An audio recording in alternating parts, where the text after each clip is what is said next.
Hello दोस्तों, welcome to my YouTube channel MR classes.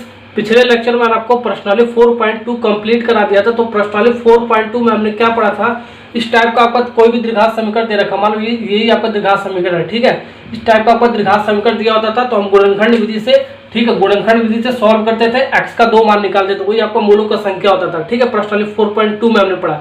अब हम प्रश्नावली 4.3 में पढ़ेंगे, ठीक है। प्रश्नावली 4.3 में पढ़ेंगे, इस टाइप का आपका द्विघात समीकरण दिया होगा, ठीक है। हम उसको पूर्ण वर्ग बना के सॉल्व करेंगे, द्विघात सूत्र से भी हम सॉल्व करेंगे, ठीक है। यानी कि प्रश्नावली 4.3 जो आपका है, ठीक है, ये आपका जो द्विघात समीकरण दे रखा होगा पूर्ण वर्ग बनाकर सॉल्व करेंगे। प्रश्न नंबर 1 में आपको पूर्ण वर्ग से सॉल्व करेंगे और प्रश्न नंबर 2 जब हम स्टार्ट करेंगे तो आपको द्विघात सूत्र से भी इसको सॉल्व करने का मेथड है आपका, ठीक है। तो द्विघात समीकरण को सॉल्व करने का कितना मेथड है आपका? 3 मेथड है। पहला गुणनखंड विधि, सेकंड आपका क्या पूर्ण वर्ग बनाकर, और थर्ड आपका क्या द्विघात सूत्र से, ठीक है। ये फर्स्ट है, सेकंड है, ये आपका थर्ड है, ठीक है। यानी कि आपका टोटल 3 मेथड है द्विघात समीकरण को सॉल्व करने का, यानी कि x का जो आपका 2 मान निकलता है, ठीक है ना। ओके, अब हम स्टार्ट करते हैं प्रश्न नंबर 1। तो प्रश्न नंबर 1 आपका क्या कह रहा है, यदि निम्नलिखित द्विघात समीकरणों के मूलों का अस्तित्व हो तो इन्हें पूर्ण वर्ग बनाने की विधि द्वारा ज्ञात कीजिए। क्या है, पूर्ण वर्ग से हमें सॉल्व करना है। ये आपका द्विघात समीकरण दे रखा है, प्रश्न नंबर 1 में आपका 4 पार्ट दे रखा है, ठीक है, द्विघात समीकरण, ठीक है। इसको हम पूर्ण वर्ग बनाकर सॉल्व करेंगे, ठीक है। इसके लिए कंडीशन दे रखा है, अगर जो मूलों, अब देखो, जब मूलों का अस्तित्व होगा तभी हम पूर्ण वर्ग बनाकर इसको सॉल्व करेंगे, ठीक है। अगर जो मूलों का अस्तित्व नहीं होगा तो हम पूर्ण वर्ग बनाकर सॉल्व नहीं करेंगे, ठीक है। तो वहीं पर आपका आंसर हो जाएगा, ठीक है। चलो अब पढ़ते हैं मूलों का अस्तित्व क्या होता है। मैंने आपको थ्योरी पार्ट में भी बता रखा है, इस पार्ट में भी आपको समझा देता हूँ मूलों का अस्तित्व कब अस्तित्व होता है, कब अस्तित्व नहीं होता है, ठीक है। ये मैं आपको लिखवा देता हूँ। ओके, चलो स्टार्ट करते हैं। अब हम सबसे पहले पढ़ लेते हैं मूलों का अस्तित्व क्या होता है, ठीक है। तो मूलों का अस्तित्व देखो कैसे निकालेंगे। ax² + bx + c = 0, ये आपका द्विघात समीकरण का व्यापक रूप है, ठीक है, जनरल फॉर्म है, ठीक है। किसी भी द्विघात समीकरण के लिए, जैसे इस टाइप का आपका द्विघात समीकरण है, ठीक है, विभक्त कर d = b² - 4ac, ये आपका फार्मूला। यहीं से आपको पता चल जाएगा मूलों का अस्तित्व है या नहीं है, तो यहीं से आपको निकाल लेंगे, ठीक है। यहीं से आपको क्वेश्चन मार्क लगा दे रहा हूँ, यहीं से आपको पता चलेगा। अब आपका 3 केस है, ठीक है। विभक्त का d = b² - 4ac चेक करने का, मूलों का अस्तित्व है या नहीं है, ठीक है। तो पहला केस है d > 0, यानी कि धनात्मक पूर्णांक होना चाहिए, ठीक है। तो इसके लिए आपका फर्स्ट पॉइंट क्या है, मूलों का अस्तित्व होगा, ठीक है, मूलों का अस्तित्व होगा। सेकंड पॉइंट क्या है, वास्तविक मूल होंगे। थर्ड पॉइंट क्या है, असमान मूल होंगे, ठीक है। ये आपका केस नंबर 1 है, ठीक है। d > 0 यानी कि धनात्मक पूर्णांक होगा, आपका 3 पॉइंट निकल के आता है। ये चार्ट आप याद कर लोगे तो प्रश्नावली 4.2 और 4.3 आप इजी तरीके से सॉल्व कर सकते हो, ठीक है। तो मूलों का अस्तित्व होगा इस केस के लिए, वास्तविक मूल होंगे, असमान मूल होंगे। असमान मूल का क्या मतलब है, जो हम द्विघात समीकरण, मान लो इस टाइप का द्विघात समीकरण हम सॉल्व कर रहे हैं, ठीक है। इसका 2 मूल आएगा, जाहिर सी बात है, x का घात 2 है आपका द्विघात समीकरण का 2 मूल आता है, इसका घात 2 है आपका, ठीक है ना। तो इसके 2 मूल आएंगे तो 2 मूल आपका असमान यानी कि डिफरेंट मूल आएंगे। मान लो पहला मूल 1 आएगा, x का मान 1 आ गया, तो दूसरा भी आपका क्या आएगा, 2 आ जाएगा, ठीक है ना।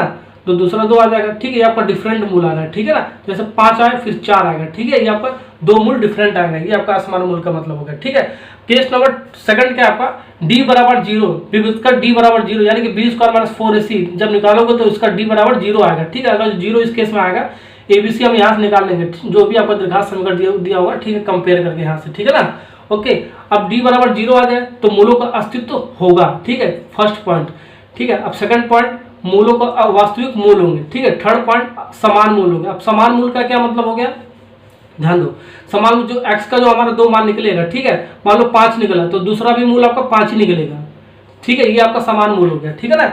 ओके, अब देखो, यानी कि केस नंबर 1 और केस नंबर जो 2 है आपका, जो केस नंबर 1 और जो केस नंबर 2 है आपका, ठीक है, इसमें क्या है, इन दोनों केसों में से जैसा कि d > 0 लिख सकते हैं, ठीक है। यानी कि इसका मतलब क्या है, d पॉजिटिव होता है, d आपका धनात्मक पूर्णांक होगा, और d = 0 भी हो सकता है, ठीक है। इसका मतलब दोनों को हम मिक्स करके लीजिए, ठीक।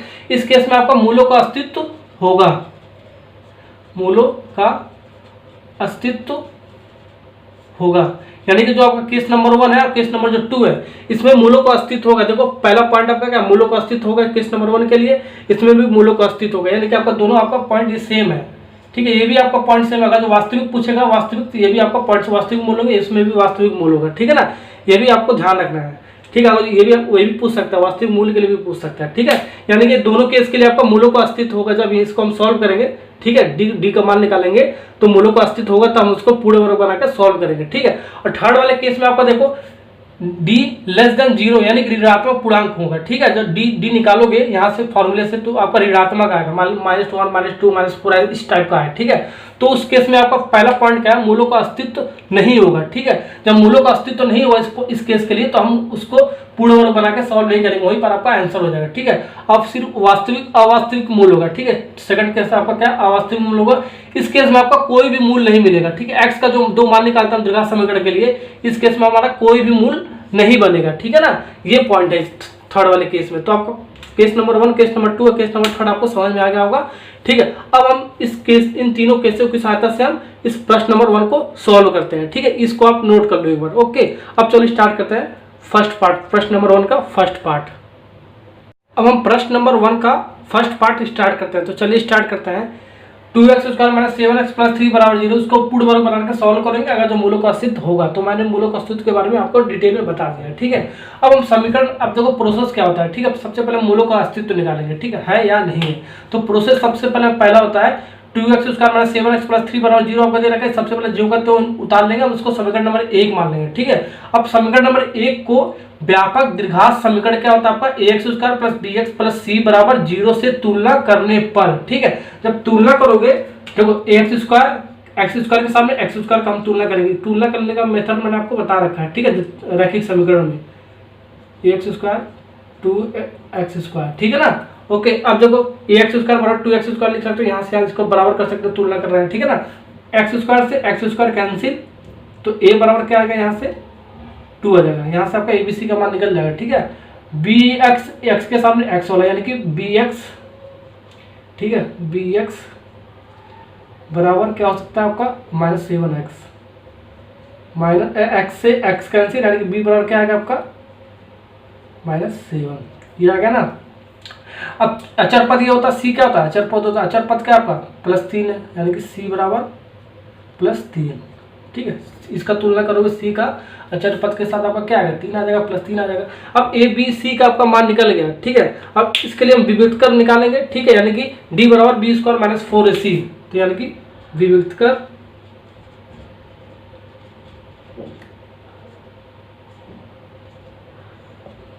d बराबर b² - 4ac से चेक करेंगे मूलों का अस्तित्व है या नहीं है। तो चेक करो। ठीक है, b के स्थान पे आपका क्या है, b के स्थान पे क्या है आपका -7, तो -7 का स्क्वायर लिख लेंगे हम। फिर -4, a के स्थान पे क्या है 2 है, और c के स्थान पे क्या है आपका 3 है, तो हम 3 लिख दिया। अब इसको सॉल्व करो, देखो क्या है 7 × 49 और माइनस माइनस क्या हो जाएगा प्लस, यानी कि -7 का स्क्वायर करोगे तो +49 आएगा। ठीक है ना, फिर -4 दूनी 8, 8 त्रिक 24। ठीक है, अब इसको घटाओगे, 9 में से 4 घटाओगे तो 5 बचेगा आपका, 4 में से 2 घटाओगे तो आपका कितना बचेगा 2 बचेगा, +25 आ रहा है ये। ठीक है, +49 में से -24 घटाओगे तो आपको कितना आएगा +25 आएगा। तो ये आपका क्या होगा +25 क्या होगा, धनात्मक पूर्णांक आ रहा है ये आपका, धनात्मक पूर्णांक। ठीक है, ये आपका धनात्मक पूर्णांक आ रहा है। ठीक है, यानी कि आपका जो d का मान निकला है d ग्रेटर देन 0, इस केस के पहला केस आपका निकला धनात्मक पूर्णांक। ठीक है, धनात्मक पूर्णांक।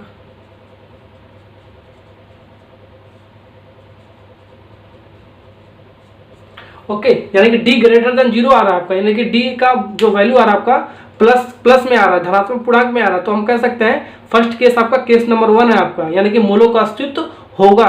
तो यहां से लिखेंगे हम, इसलिए मूलों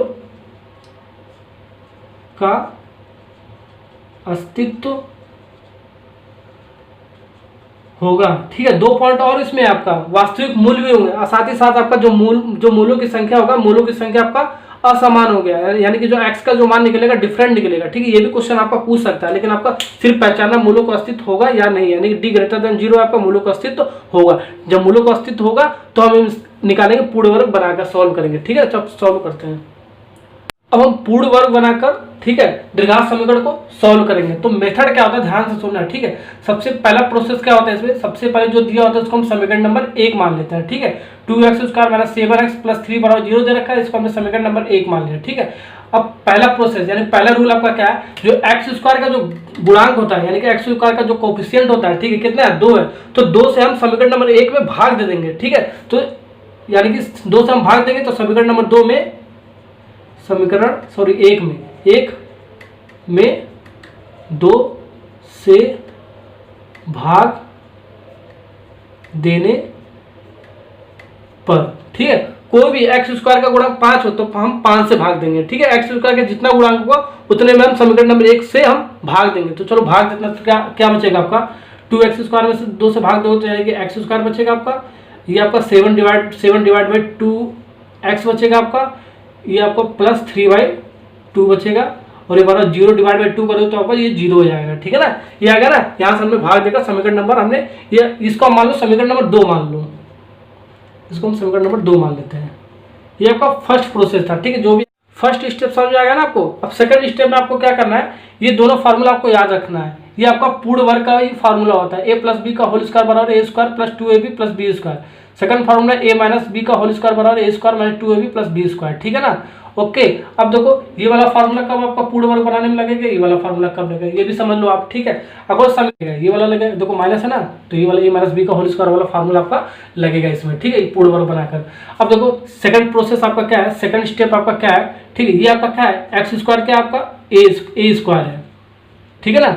और ये माइनस 2ab क्या आपका, ये माइनस 2ab आपका, ये आपका क्या है माइनस 2ab, ये आपका ये 7/2x है आपका, ठीक है। और आपका जो आपका इसके बाद क्या बी स्क्वायर होता है, तो बी स्क्वायर तो आपको पता नहीं है, ठीक है। ये बी स्क्वायर आपको निकालना है, ठीक है। अब ये बी स्क्वायर कैसे निकालोगे, ठीक है। देखो बी स्क्वायर निकालने के लिए मैं आपको बता दूं, जो आपका एक्स का जो गुणांक होता है बी स्क्वायर निकालने के लिए मैं आपको मेथड बताता हूँ, ठीक है ना, ट्रिक है आपका, ठीक है।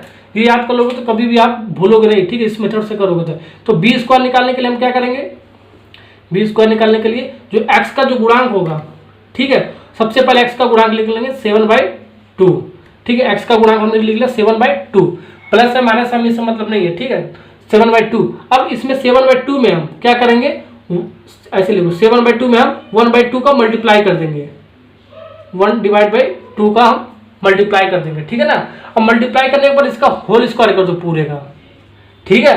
होल स्क्वायर करोगे तो इसको सॉल्व करो, 7/4 का होल स्क्वायर, ठीक है, समझ में आएगा ना। सबसे पहले हम क्या करेंगे, फर्स्ट सेकंड स्टेप में आप एक्स स्क्वायर बी स्क्वायर हम निकालेंगे, ठीक है। ये तो आपका a स्क्वायर है, ये आपका माइनस 2ab वाला है, ठीक है। ये आपका बी स्क्वायर है, ठीक है। अब बी स्क्वायर तो आपको पता नहीं, ये आपका अचर पद है, ठीक है। ये आपका बी स्क्वायर नहीं है, 3/2 आपका बी स्क्वायर नहीं है, ठीक है ना। बी स्क्वायर हम निकालेंगे, हर केस में आपको बी स्क्वायर ही निकालना है, ठीक है। तो बी स्क्वायर कैसे निकालेंगे, जो एक्स का जो गुणांक होगा सबसे 7/2 लिखेंगे सबसे पहले, जो भी गुणांक होगा, फिर इसमें हम 1/2 से मल्टीप्लाई करेंगे और उसका होल स्क्वायर कर देंगे तो 7/4 का होल स्क्वायर आ जाएगा, ठीक है। अब जो आपका 7/4 आया है का होल स्क्वायर, एक बार समीकरण नंबर 1 में, समीकरण नंबर 2 में, ठीक है, प्लस कर दो, एक बार माइनस जोड़ दो, ठीक है। तो आपका इक्वेशन आपका बराबर हो जाएगा, ठीक है ना। तो जोड़ो, देखो यानी कि समीकरण नंबर 1 में, समीकरण नंबर 2 में, समीकरण 2 में 7/4 का होल स्क्वायर को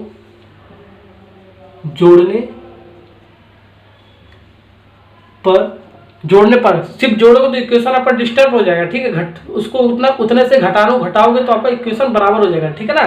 तो आपको घटाना भी पड़ेगा, तो जोड़ने पर और घटाने पर, तो देखो क्या मिल रहा है, समीकरण 2 को 7/4 को स्क्वायर का जोड़ने और घटाने पर क्या मिल रहा है आपका, तो इसका नया मिल जाना x square minus 7/2x plus, पहले जोड़ दो, ठीक है। ये आपका प्लस बी स्क्वायर है तो प्लस बी स्क्वायर जोड़ेंगे 7/4 का होल स्क्वायर, फिर माइनस कर दो 7/4 का होल स्क्वायर, फिर ये आपका क्या हो गया 3/2 था, हमने 3/2 बराबर 0 ले लिया। ये समझ में आ गया ना। अभी आपको समझ में आएगा ना, एक बार हमने जोड़ दिया, एक बार हमने घटा दिया, इसलिए आपका ये समीकरण 2 आपका जो था वो आपका बराबर हो गया। सिर्फ जोड़ते तो आपका इक्वेशन ये डिस्टर्ब हो जाता है, ठीक है, इसलिए हम जोड़ा और घटाया दोनों एक साथ कर दिया, ठीक है ना। अब ये जो आपका जो फॉर्म है ये आपका a माइनस बी का होल स्क्वायर वाला है, ठीक है। ये जो आपका ये वाला है ये पूरा ये है, ठीक है। तो a के स्थान पे आपका क्या एक्स स्क्वायर है, ठीक। a के स्थान में क्या आपका x है तो हम x लिखेंगे, ठीक है। b के स्थान पे आपका क्या 7/4 है, माइनस है तो माइनस 7/4 हम लिख देंगे का होल स्क्वायर। ये जो फार्मूला आपका बनेगा, ठीक है। इसको सॉल्व करोगे तो आपका ये इतना ही आएगा, ठीक है। सॉल्व करके देख लेना, ठीक है, आपका इतना ही आएगा, इसके बराबर ही आएगा, ठीक है। फिर ये माइनस है आपका 7/4 यानी कि 7/4 का होल स्क्वायर करोगे आपका कितना है 49/, अब इसको होल स्क्वायर तोड़ दो, 49/16 आएगा। फिर माइनस ये प्लस है आपका, तो प्लस 3/2, ठीक है। तो 3/2 को हम 3/2 में लिखेंगे। ओके, अब इसको सॉल्व करो, देखो कितना आ रहा है। ये बराबर 0 ना, ये तो x माइनस 7/4 को तो हम ऐसे ही लिख लेंगे, जो करते हो होल स्क्वायर, फिर माइनस ये 16, इसका एलसीएम हो जाएगा, ये 49 एक बार हो जाएगा, यानी 49, ये आपका 8 2 8 16, यानी 8 3 24 बराबर। अब इसको घटाओगे तो क्या आ जाएगा आपका, 49/24 घटाओगे तो आपका आ जाएगा ये, इसको ऐसे लिख लो, x माइनस 7/4 का होल स्क्वायर माइनस 49 में से 24 घटाओगे तो आपका कितना आ जाएगा, 25 आ जाएगा आपका, -25 आएगा ना आपका। -49 में से प्लस 24 घटाओगे तो आपका कितना आएगा, -25 आएगा, 25/16 आ जाएगा, ठीक है, बराबर 0। ओके, अब इस वाले जो माइनस वाला जो आपका अचर वाला पद आया है, इसको हम दाएं वाले पक्ष में ले जाएंगे, ठीक है। तो x यही आपका प्रोसेस होता है आपका, जो पूर्ण वर्ग बना होगा उसको एक पक्ष में लाएंगे, और जो आपका जो बाकी हमने प्लस माइनस करके सॉल्व किया उसको हम दाएं वाले पक्ष में ले जाते हैं, ठीक है ना। ओके, ये आपका क्या होगा, 25/16, ठीक है, ये आपका हो गया 25/16। अब हम इसको सॉल्व करते हैं, देखो सॉल्व कैसे करते हैं, देखो अब इसके बाद देखो क्या करेंगे, हम इस समीकरण को हल करेंगे, ठीक है। तो x माइनस 7/4 का होल स्क्वायर बराबर 25/16 हमने को ऐसे ले लिया, ठीक है। अब इसको हम वर्ग स्क्वायर जो आपका इधर लाएंगे, ठीक है। तो x माइनस 7/4 बराबर 25/16, ये अंडर रूट में आ जाएगा, ठीक है ना। ओके, अब 25 का हम अंडर रूट निकालेंगे तो कितना आ जाएगा आपका, 5 आएगा, ठीक है। ये आपका 16 का निकालोगे तो आपका 4 आएगा, यार ये प्लस माइनस में आता है, ठीक है। अंडर रूट हटेगा तो आपका प्लस माइनस में आएगा, यानी कि 25 का वर्गमूल आपका 5 आ गया और 16 का आपका वर्गमूल आपका 4 आ गया, ठीक है ना। अब देखो इसके बाद क्या करेंगे, एक बार प्लस के लिए सॉल्व करेंगे, एक बार माइनस के लिए सॉल्व करेंगे। यहाँ से क्या आएगा, x माइनस 7/4 बराबर प्लस माइनस 5/4 आपका आ गया ये। तो एक बार हम x, ये एक बार हम प्लस के लिए सॉल्व करेंगे, ठीक है, एक बार हम माइनस के लिए सॉल्व करेंगे, ठीक है। x बराबर प्लस के लिए एक बार सॉल्व करेंगे, एक बार x बराबर माइनस के लिए हम सॉल्व करेंगे। तो सॉल्व करो, देखो आपका क्या आ रहा है, जब प्लस के लिए हम सॉल्व करेंगे तो ये हमको इसको प्लस रखना पड़ेगा, माइनस के लिए सॉल्व करेंगे तो इसको हमें माइनस रखना पड़ेगा, ठीक है ना। तो x माइनस 7/4 बराबर ये प्लस रखेंगे तो 5/4 रखेंगे। ऐसे हम माइनस के लिए सॉल्व करेंगे तो x बराबर ये x माइनस 7/4 है ना, x माइनस 7/4, ठीक है, बराबर माइनस 5/4 लेंगे, ठीक है। ये समझ आ रहा ना आपको, एक बार प्लस के लिए और माइनस के लिए हम सॉल्व करेंगे, वही आपका 2 रूट निकल जाएगा, ठीक है, 2 मूल आपका वहीं से निकल जाएगा। इसको सॉल्व करो, x बराबर 5/4, ये इधर जाएगा आपका प्लस 7/4 में चला जाएगा, ठीक है ना। फिर बराबर ये आपका जुड़ जाएगा, हर आपका सेम है आपका, ठीक है, यानी कि एलसीएम आपका कितना आ जाएगा, 4 आ जाएगा, 5 7 12, 12/4, यानी कि x का मान 12/4 काट दोगे, 4 3 12, यानी कि x बराबर x बराबर 3 आ गया आपका, ठीक है ना। माइनस के लिए सॉल्व करोगे तो देखो आपका कितना आ जाएगा, x बराबर यहाँ से देखो x बराबर माइनस 5/4 और माइनस 7/4 उधर जाएगा तो प्लस 7/4 आ जाएगा आपका, हर आपका सेम, यानी कि एलसीएम आपका सेम आएगा।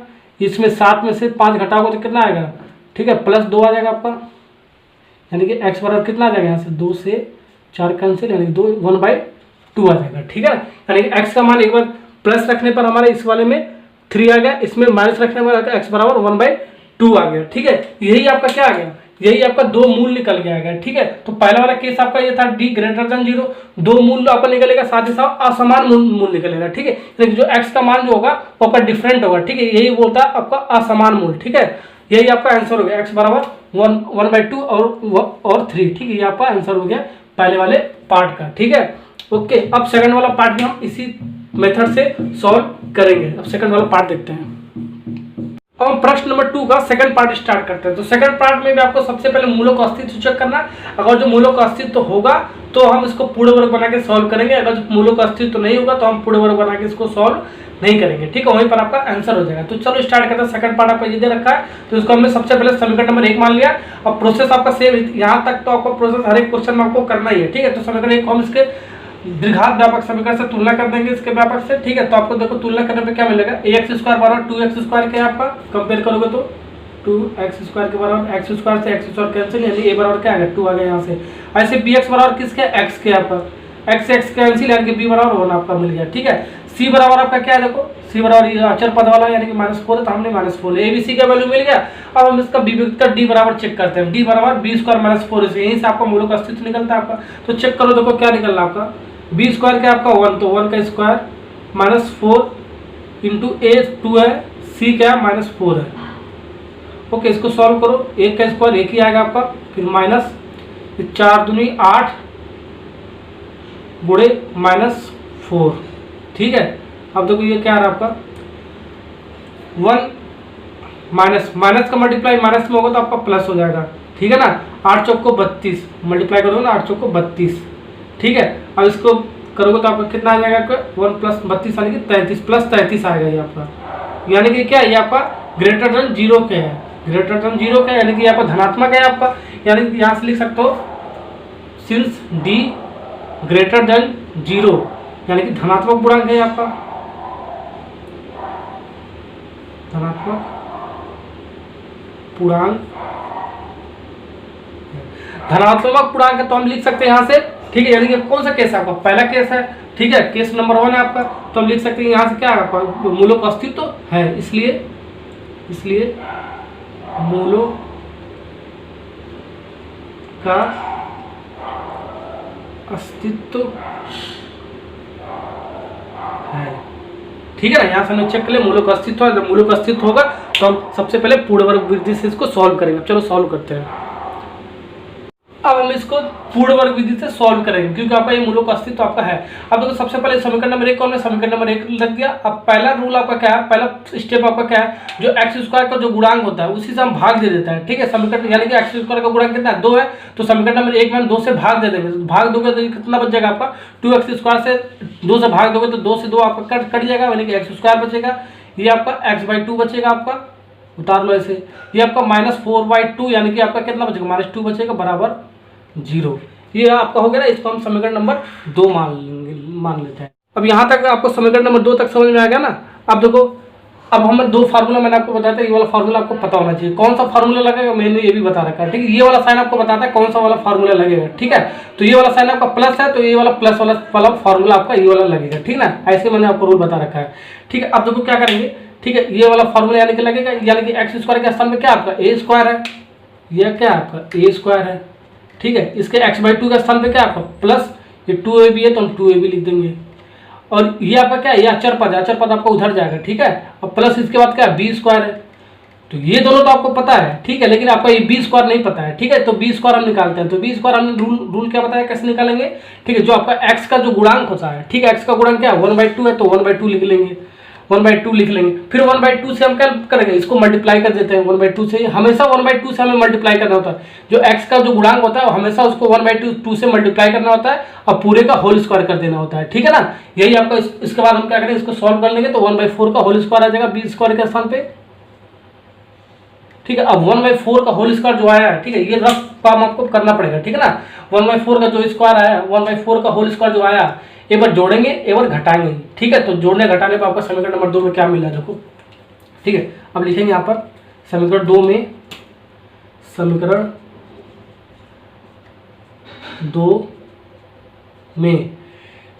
2 में 1/4 का होल स्क्वायर को जोड़ने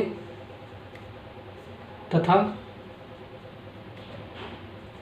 जोड़ेंगे जितना जोड़ेंगे उतना घटाएंगे तभी आपका समीकरण आपका बराबर होगा, ठीक है। सिर्फ जोड़ोगे तो आपका समीकरण गलत हो जाएगा, ठीक है। वो आपका समीकरण डिस्टर्ब हो जाएगा, ठीक है। जोड़ोगे और घटाओगे तभी आपका समीकरण के बराबर आएगा, यानी कि डिस्टर्ब समीकरण नहीं होगा, ठीक है। अब देखो घटाने पर तो देखो क्या मिल रहा है आपका, ये आपका एक्स स्क्वायर को एक्स स्क्वायर लिख लो, प्लस x/2 को x/2 ले लो। ये b स्क्वायर था ना, यानी कि आपका क्या है b स्क्वायर के साथ में 1/4 है तो 1/4 का एक बार जोड़ दिया हमने, ठीक है। देखो प्लस लगा दे, एक बार हम माइनस लगा देंगे, एक बार 4 का दोनों को काटोगे तो आपका ये 0 आ जाएगा, इसके बराबर ही आएगा। ये -2 है तो -2 हम ले लेंगे स्क्वायर, ठीक है ना। ओके, अब देखो ये वाला b स्क्वायर वाला हमारा फॉर्मूला निकल गया ये वाला, ठीक है। अब ये वाला आपका क्या हो गया, ये वाला जो आपका हो गया इतना यहाँ से यहाँ तक, इसको सॉल्व करोगे तो आपका ये आ जाएगा a + b का होल स्क्वायर। तो a के स्थान पे हमारा क्या है, a के स्थान पे हमारा x है तो x लिख लेंगे। फिर प्लस b के स्थान पे क्या हमारा b के स्थान पे क्या है, b आपका क्या है 1/4 है, ठीक है। बी स्क्वायर क्या है 1/4, यानी कि बी क्या आपका 1/4 है, तो 1/4 का होल स्क्वायर, ये आपका स्क्वायर बन गया। ये वाला फार्मूला पूर्ण वर्ग के फार्मूलों में आपका बन गया। अब ये जो बराबर इसको सॉल्व करो, -1/4 यानी कि 1/16, फिर माइनस ये 2 बराबर 0, ठीक है। अब इसको हम सॉल्व, अब हम इसको सिंप्लीफाई करते हैं, ठीक है। जो आपका स्क्वायर पूर्ण वर्ग वाला होता है उसको हम एक साइड ले लेते हैं, बाकी जो अचर वाला पद होता है हम दूसरे साइड में ले लेते हैं, ठीक है ना। ये आपका उधर जाएगा तो आपका ये प्लस में जाएगा, 1/16 हो जाएगा आपका, ये भी आपका प्लस में जाएगा यानी कि +2 हो जाएगा। अब इसको थोड़ा एलसीएम लेकर सॉल्व करो तो आपका क्या हो जाएगा, ये 16 एलसीएम आ जाएगा आपका, ये एक बार में जाएगा, ये प्लस ये 16 यानी 32, ठीक है। 32 यानी 33 बटे क्या आ जाएगा आपका, ये 16 आ जाएगा, 33 बटे 16 आ जाएगा, ठीक है। यानी कि x + 1/4 का होल स्क्वायर बराबर ये 33 बटे 16 आ जाएगा, ठीक है। अब इसको हम सॉल्व करते हैं, ठीक है। ये आपका स्क्वायर में आपका इधर साइड दाएं वाले पक्ष में जाएगा तो क्या हो जाएगा, अंडर रूट में चला जाएगा, तो ये मैंने अंडर रूट 33 बटे 16 लिख दिया, ठीक है। अब देखो इसका वर्गमूल निकाल, 33 का वर्गमूल पता है, नहीं पता आपको तो 33 का अंडर रूट में लिख दो, ठीक है। 16 का वर्गमूल आपको पता है, तो आपका 4 होता है तो हमने 4 लिख दिया, ठीक है। 4 चौको 16 होता है, 4 होता है ना 16 का वर्गमूल। और ये क्या आएगा आपका प्लस माइनस में, जब ये आपका अंडर रूट वाला साइन हटता है तो आपका प्लस माइनस आता है, ठीक है ना। ये x + 1/4 ये इतना आ गया ना, x + 1/4 बराबर प्लस माइनस अंडर रूट 33 बटे 4 आ गया ना। इसका हमारा अंडर रूट नहीं निकलता है, ठीक है, तो ये हमारे अंडर रूट में ही ले लेंगे, ओके, वर्गमूल में ही ले लेंगे। अब इसके एक बार प्लस के लिए एक बार माइनस के लिए सॉल्व करो, मैंने आपको बताया, ठीक है। प्लस साइन के लिए सॉल्व करो, एक बार माइनस साइन के लिए इसको सॉल्व करो, तो x + 1/4 बराबर प्लस के लिए एक बार कर रहे हैं तो अंडर रूट 33 बटे 4 लिख देंगे, ठीक है। ऐसे हम लिख देंगे x + 1/4 बराबर, ठीक है, ये माइनस अंडर रूट 33 बटे 4 लिख देंगे, ठीक है ना, 33 ही आपका, ओके। एक बार हमने माइनस प्लस ले लिया, एक बार हमने माइनस ले लिया। देखो अब इसको इक्वेशन को सॉल्व करो, x बराबर ये अंडर रूट 33 / 4, ये आपका उधर जाएगा तो आपका -1/4 हो जाएगा। ऐसे आपका x बराबर अंडर रूट 33 बटे 4, ये माइनस साइन के साथ है आपका, ये आपका उधर जाएगा तो आपका क्या हो जाएगा, माइनस हो जाएगा, -1/4, ठीक है, -1/4 हो जाएगा आपका। अब इसको सॉल्व करो, देखो इसको सॉल्व करो तो आपका कितना आ जाएगा, ये x बराबर ये एलसीएम इसका 4 ही आएगा, जाहिर सी बात है, ठीक है। हर आपका 4 है, इसमें भी 4 है, यानी कि एलसीएम आपका 4 ही आएगा। तो इसको अंडर रूट 33 -1 लिख सकते हो, ठीक है। इसको भी हम लिख सकते हैं x बराबर ये, इसका भी एलसीएम 4 आ जाएगा आपका, ठीक है। ये अंडर रूट 33 -1 लिख सकते हो, और माइनस ये भी तो माइनस ये भी लगा देना, ठीक है ना। इसको सॉल्व करोगे तो आपका इतना आएगा। अब यानी कि x का मान आ गया ना, इसको x का मान आपका आ गया अंडर रूट 33 -1 / 4, ठीक है। और यहाँ से x ये वाला आ गया आपका, ये माइनस कॉमन ले लो, ठीक है, माइनस कॉमन ले लिया, अंडर रूट 33 + 1 / 4, ये आपका 2 मान आ गया आपका x का, ठीक है ना। तो आपका ये 2 मान आपको निकाला द्विघात समीकरण, यानी कि x का आपका 2 मान निकलेगा। और ये आपका क्या था, मूलों का अस्तित्व तो d > 0 था, यानी कि जो 2 मूल निकल रहा है आपका, ये आपका असमान मूल निकलेगा, अलग अलग मूल निकल रहा है, देखो इसका मान अलग है, इसका मान अलग है, ठीक है ना। ये आपका आंसर हो गया, ठीक है। यहीं पर अब हमारा थर्ड वाला पार्ट देखो, ये 4x² + 4 अंडर रूट 3x + 3 है, ठीक है, ये वाला पार्ट है, ठीक है। इसको सॉल्व करते हैं, इसको हमने समीकरण नंबर 1 मान लिया, सेम प्रोसेस है आपका, ठीक है। इसके व्यापक द्विघात समीकरण से तुलना करेंगे तो ax² बराबर 4x² आ जाएगा आपका, ऐसे ही मान निकाल लेंगे, ठीक है ना, ABC का। तो a बराबर कितना आ गया, यहाँ से 4 आ गया इस बार, ओके। अब फिर bx बराबर 4 अंडर रूट 3x है, 4 अंडर रूट 3x है, तो x से x कैंसिल, यानी कि b बराबर क्या आ गया, 4 अंडर रूट 3 आ गया, ठीक है। c का मान इसमें क्या है आपका +3 है, तो हम +3 लिख देंगे इस बार, +3 है तो हमने +3 लिख दिया। फिर हम इसके लिए विभक्त कर d बराबर चेक करेंगे मूलों का अस्तित्व, ठीक है। तो d बराबर b² - 4 इसी होता है, तो यहाँ से हम लिख सकते हैं b² क्या आपका 4 अंडर रूट 3 का होल स्क्वायर -4, a क्या आपका 4, c क्या आपका 3। इसको सॉल्व करो, ये आपका कितना है, 4 चौको 16 अंडर रूट 3 का स्क्वायर करोगे तो कितना आ जाएगा आपका 3 ही आएगा। ये 4 चौको 16, 16 3 48, ठीक है। इसको 16 3 48 ये भी हो गया, 48 - 48, ये आपका क्या आ गया, कट गया, माइनस प्लस आपका -48 + 48 आपका कट गया, यानी कि आपका क्या आ गया, ये 0 आ गया। यानी कि d बराबर क्या आ गया, यहाँ से आपका d बराबर 0 आ गया, यानी कि सेकंड वाला केस आ रहा है, ठीक है। तो सेकंड केस का आपका क्या मूल जो इसमें भी मूलों का अस्तित्व होगा, ठीक है। सिंस लिख देंगे सिंस डी बराबर 0, इसलिए मूलों का अस्तित्व है। ठीक है, क्वेश्चन में आपका ये भी पूछ सकता है। ठीक है, वास्तविक मूल भी और वास्तविक मूल भी होगा। जो मूल निकलेगा आपका x का जो मान निकलेगा आपका सेम मान निकलेगा। ठीक है, बराबर निकलेगा। अगर जो 2 निकलेगा तो x बराबर 2 निकलेगा मान लो। ठीक है, तो सेकंड वाला भी मूल आपका x बराबर 2 ही निकलेगा। ठीक है ना, समान मूल निकलेगा। ठीक है, ये भी आपको पूछ सकता है, समान भी मूल निकलेगा। ठीक है ना, अब हम इसको हल करते हैं। ये आपका देखो मूलों का अस्तित्व है तो हम इसको हल करेंगे। ठीक है, पूर्ण वर्ग विधि बनाकर तो हल करते हैं। वही रूल आपका, सबसे पहले हमने इक्वेशन नंबर 1 मान लिया इसको। अब एक्स स्क्वायर का जो गुणांक है उससे हम भाग दे देंगे। ठीक है, एक्स स्क्वायर का गुणांक कितना है आपका 4 है, तो 4 से हम भाग दे देंगे समीकरण नंबर 1 में। ठीक है, समीकरण 1 में हम 4 से भाग देने पर आपका क्या मिल रहा है, 4 से आपका कट जाएगा, एक्स स्क्वायर आपका बच जाएगा, फिर प्लस ये √3x बच जाएगा, प्लस 3/4 बच जाएगा। ठीक है, ये आपका समीकरण नंबर 2 हो जाएगा। ठीक है ना, अब वही आपका समीकरण 2 में हम कितने से मल्टीप्लाई करने, कितने से हम जोड़ेंगे घटाएंगे। ठीक है, ये चीज मैं आपको यहाँ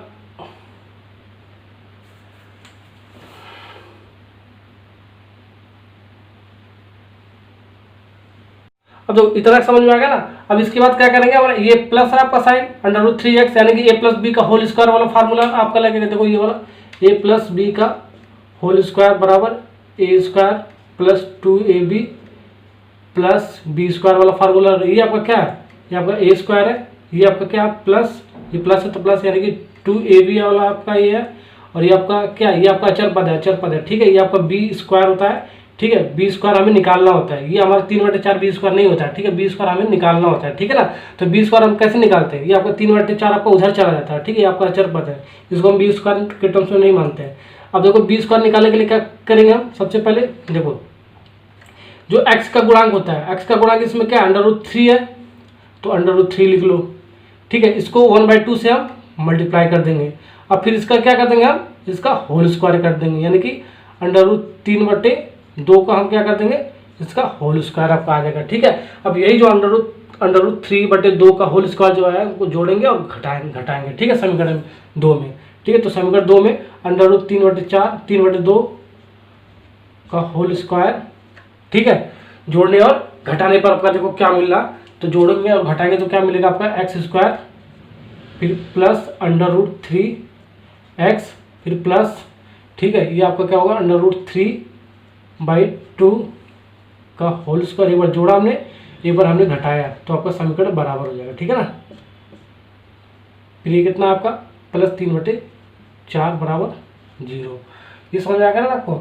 अब देखो ये वाला जो टर्म्स है आपका, ये आपका होल स्क्वायर में बन गया, आपका पूर्ण वर्ग के फार्मूले में बन गया आपका ये वाला, यहाँ से यहाँ तक, यानी कि x के स्थान पे क्या है आपका, a के स्थान पे क्या है x है, तो x लिख लेंगे हम, x प्लस b के स्थान पे क्या है आपका, b के स्थान पे क्या है आपका √3/2 है। देखो √3/2 है, तो √3/2 का होल स्क्वायर लिख लेंगे। ठीक है, अब इसको सॉल्व करोगे तो आपका इतना ही आ गया। ठीक है ना, सॉल्व करके देख लेना। अब देखो इसको, अब इसको क्या करेंगे हम, उस वाले पक्ष में ले जाएंगे। सबसे पहले इसको लिख लेते हैं, तोड़ के लिख लेते हैं। ठीक है, ये माइनस है तो माइनस ले लेते हैं, ये √3/2 यानी कि ये 3/4 हो गया। इसको सॉल्व करोगे तो √3 का स्क्वायर यानी √3 और 2 का स्क्वायर यानी कि 4, ये प्लस 3/4 बराबर 0। अब देखो इसको ऐसे लिखो, x प्लस √3/2 का होल स्क्वायर बराबर, इसको वाला जो भी आपका पक्ष है उधर ले जाओ। ठीक है, तो ये माइनस है तो आपका प्लस में चला जाएगा, तो प्लस 3/4, ये प्लस है तो आपका ये माइनस में चला जाएगा, माइनस 3/4 ऐसे हो जाएगा। ये माइनस है तो उधर जाएगा प्लस हो जाएगा, ये प्लस है तो हमने माइनस कर दिया। ठीक है, अब इसको ये प्लस माइनस है तो कट जाएगा आपका। ठीक है, ये आपका 0 के बराबर आ जाएगा। देखो 0 के बराबर आ जाएगा ना, प्लस 3/4 है प्लस में, और माइनस 3/4 आपका माइनस में, तो आपका प्लस माइनस का कट जाएगा, आपका 0 आ जाएगा यहाँ पर टोटल। ठीक है, तो देखो x प्लस √3/2 का होल स्क्वायर बराबर 0 आ रहा है। ठीक है ना, अब हम इसको सॉल्व करेंगे। अब हम इसको सॉल्व करते हैं। सबसे पहले हमने इसको यहाँ पर लिख लिया। ठीक है, अब ये स्क्वायर इसमें जाएगा तो क्या बच जाएगा आपका x प्लस √3/2। ठीक है, तो ये आपका √0 में चला जाएगा। ठीक है ना, ये स्क्वायर इधर जाएगा तो 0 का अंडर रूट हो जाएगा, जब आपका अंडर रूट हटेगा तो प्लस माइनस आएगा आपका। ठीक है ना, प्लस माइनस आपका आएगा, ओके, प्लस माइनस ये 0 ही आएगा। ठीक है ना, अब देखो इसको क्या करेंगे हम √3/2। एक बार प्लस के लिए सॉल्व करो, एक बार माइनस के लिए सॉल्व करो, वही आपका आंसर हो जाएगा। एक्स बराबर एक्स यानी कि ये पॉजिटिव के लिए एक बार सॉल्व कर लो, एक बार नेगेटिव के लिए सॉल्व कर लो। तो एक्स प्लस √3/2 है ना आपका, ये 3/2 है आपका। ठीक है, ये आपका एक बार प्लस के लिए हमने सॉल्व कर लिया, एक बार माइनस के लिए सॉल्व करो। एक्स प्लस √3/2 बराबर ये -0 के लिए एक बार सॉल्व कर लो। ठीक है ना, प्लस के लिए हमने सॉल्व किया तो क्या आ गया, एक्स बराबर √3/2 माइनस आ गया। ठीक है ना, अब ये आपका क्या आ जाएगा, यहाँ पर x बराबर माइनस ये आपका 0 माइनस √3/2। ठीक है, -0 √3/2 यानी -0 का आपका मतलब उतना ही होता है। ठीक है, यानी क्या होगा, √3/2 ही आएगा। ठीक है ना, -0 का मतलब उतना ही होता है। ठीक है, -0 ही होगा।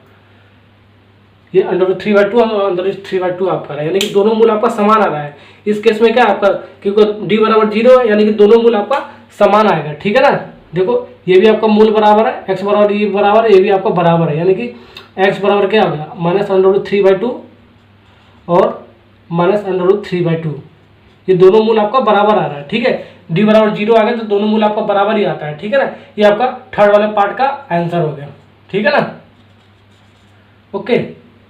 अब हम चलेंगे फोर्थ वाला पार्ट पे। इसका फोर्थ वाला पार्ट देखो, अब इसका फोर्थ वाला पार्ट देखते हैं। 2x² + x + 4 बराबर 0 दे रखा है। सबसे पहले हम इसको व्यापक द्विघात समीकरण से तुलना करेंगे तो ABC का वैल्यू मिल जाएगा। तो तुलना करो, ax² बराबर 2x² क्या है आपका, x² से x² करो, a बराबर क्या 2 आ गया आपका। ऐसे bx बराबर क्या है आपका, +x क्या है, +x हमने लिख लिया, x है इसका, b बराबर 1 आ गया।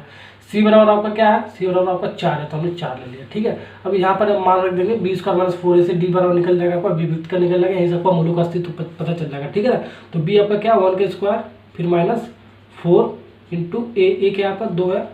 ठीक है, उसके बाद क्या आपका c कितना है 4 है। ठीक है, सॉल्व करो, आपका 1 के स्क्वायर 1 -4 दूनी 8। ठीक है, 8 चौको 32, ये आपका 32 आ गया। 4 चौको 16, 16 दूनी 32। ठीक है ना, अब ये माइनस कितना आ गया, -16 में से -32 में से +1 जाएगा यानी कि -31 आ गया। अब देखो आपका ये ऋणात्मक आ गया, <0 के आ रहा है ये। ठीक है ना, यानी कि ऋणात्मक आ रहा है आपका, ऋणात्मक विभक्त का d बराबर आपका क्या ऋणात्मक पूर्णांक आ रहा है। ओके, यानी कि थर्ड वाला केस आपका बन रहा है। तो थर्ड वाला केस बनेगा तो यानी कि कोई भी मूल आपका नहीं निकलेगा, कोई भी मूल नहीं होगा, यानी कि x का कोई भी मान नहीं होगा। ठीक, कोई भी मूल नहीं निकलेगा। तो कोई भी मूल नहीं निकलेगा तो उसका मूलों का अस्तित्व होता ही नहीं। थर्ड वाले केस में आपका मूलों का अस्तित्व नहीं होता जो ऋणात्मक आ जाए, सिंस d <0। ठीक है, इसलिए ठीक है, ये ऋणात्मक है, ऋणात्मक पूर्णांक आ रहा है ये पर। ठीक है, तो आपका मूलों का अस्तित्व नहीं होगा, इसलिए मूलों का अस्तित्व नहीं होगा, मूलों का अस्तित्व नहीं होगा। जब मूलों का अस्तित्व नहीं होगा तो हम इसको पूर्ण वर्ग बना के सॉल्व नहीं कर सकते हैं। ठीक है, ये आपको क्वेश्चन में दे रखा है, और जो मूलों का अस्तित्व होगा ठीक है तभी हम पूर्ण वर्ग बना के इसको सॉल्व कर सकते थे। ठीक है ना, अभी हमारा यही पर आंसर हो जाएगा। ठीक है, अब इसको हम सॉल्व नहीं कर सकते, आएगा सॉल्व करोगे तो आपका वो इमेजिनरी पार्ट में आ जाएगा। ठीक है, कॉम्प्लेक्स नंबर में आएगा। ठीक है, हम इसको सॉल्व करने की जरूरत नहीं है। ओके, अब हमारा क्वेश्चन नंबर 1 का सारा पार्ट कंप्लीट हो गया। नेक्स्ट लेक्चर में क्वेश्चन